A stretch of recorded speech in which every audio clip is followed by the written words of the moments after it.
Alright, ito na po tayo sa episode 3 natin mga bossing, mga katambay, mga member po ng Goldfish Tambayan. Ito na po ang request ng marami, ang easy DIY filter para sa ating goldfish tank. Napakadali lang nito gawin mga boss. Makikita nyo po, madaling linisin, madaling i-maintain. Ayan po boss, yung malaking black box na yan, yan po yung filter box natin. Ang laki po niyan. Yung rep tab ko, nasa 150 gallon po yan.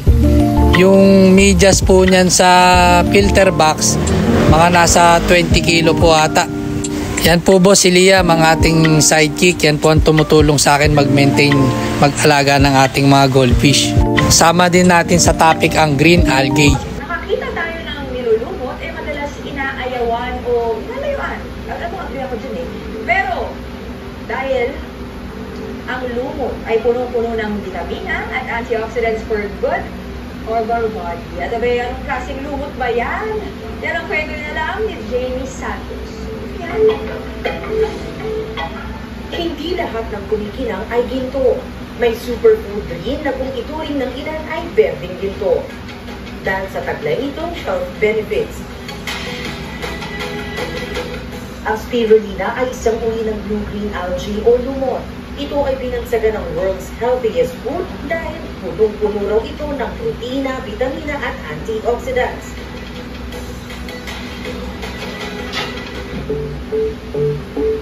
Ang Blue Eco Farm sa Batangas ay nagbukas noong 2017. Sa pamumuno ni Claire Coirat, isang French. Sa farm na ito, ang lumot pinaparami.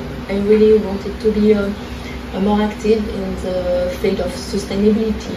So I chose spirulina because it's very, very nutritious. You never use pesticide, insecticide. Napanood nyo na mga bossing, napakagandang benefits ng green algae sa ating mga alaga. Kahit sa atin, napakaganda. Makikita nyo po sa dumi ng ating isda, yan, green na green. Ibig sabihin, kinakain talaga nila ang green algae. Isa yan nagpapatingkad ng kulay ng ating mga goldfish at nagpapaganda ng digestion. Isa din yan sa nag-aalis ng mga toxic sa ating fish tank. Nagpapababa rin ng nitrate ang green algae. Pati ammonia mga boss, pinapababa ng green algae at saka nagpapalinaw din ng tubig. Ito pala itsura ng ating sump filter. Di na lumago yung photos plant ko, hindi ko na napapaarawan. Yung sump filter na madalas na makikita nyo sa ating mga goldfish tank. Nilumot na yung sump kasi walang takip. Yan yung downside pagka open yung sump nyo. Kaya yung DIY filter ko, nakatakip yan mga boss. Hindi nilulumot. Pag kasi yung ordinary na sump na glass, pag yun nilumot, madalas umaapaw yung tubig, delikado sa mga isda. Na-experience ko kasi naubusan yung fish tank ko ng tubig. Umapaw yung sump filter ko. Buti maaga ako gumigising. Na-check ko, naabutan ko. Tumatalon-talon na yung isda sa loob. Konti na lang yung tubig. Gasgas yung kaliskis nila. Pero okay naman, naka-recover naman. Daily water change lang at saka rock salt. Nung gumaling na sila, hindi na ako naglagay. Kasi may immune sila sa rock salt pag palagi po kayo naglalagay.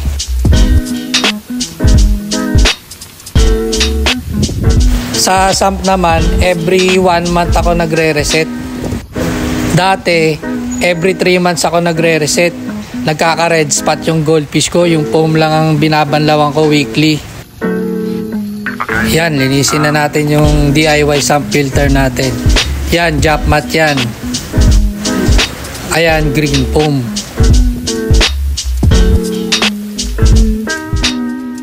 Yung black na yan, bio foam yan.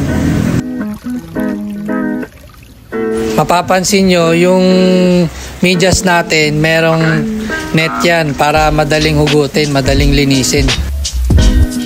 Grabe yung dumi oh, wala pang 1 month yan mga lods. Kung wala kayong drop mat o bio foam, pwede naman yung mosquito net. Yan naman yung pumice. Mas madami akong ganyan kasi yan yung maliliit na bato na maraming butas. Doon sumisiksik yung mga good bacteria. Ito naman, cellulite tsaka lava rock. Cellulite naman, nag-absorb ng ammonia.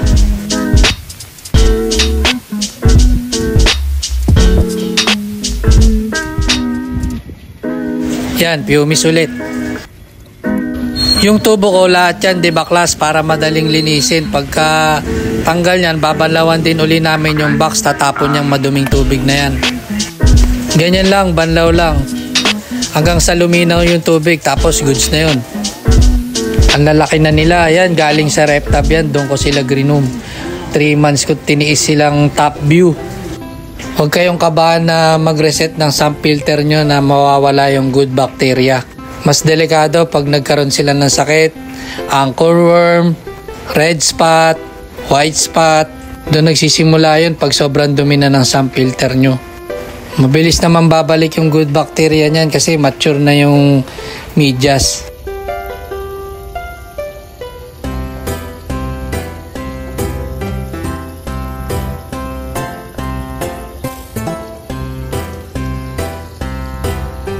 Ito yung sump box ko sa RepTab ko.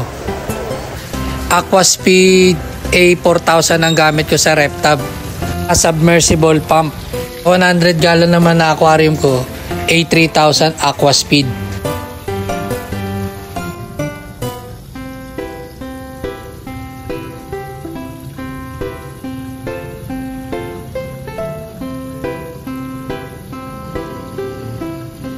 Gagawa rin tayo ng content kung paano mapaitim ang ating mga goldfish at mapatingkad ang kulay.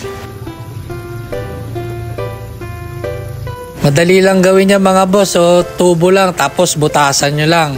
Tapalan nyo ng Volcasil, patuyuin yung maigi, tapos goods na yung DIY filter nyo.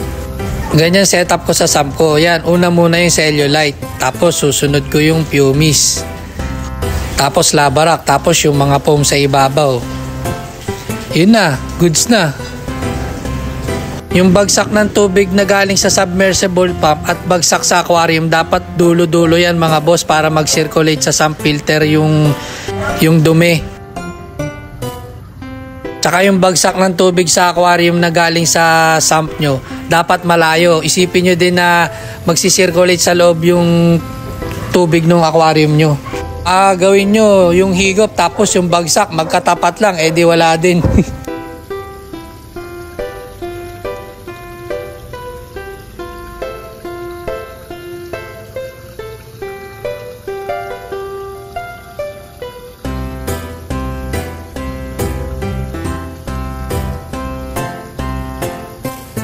Yung blue, yan yung tubo na galing sa submersible pump.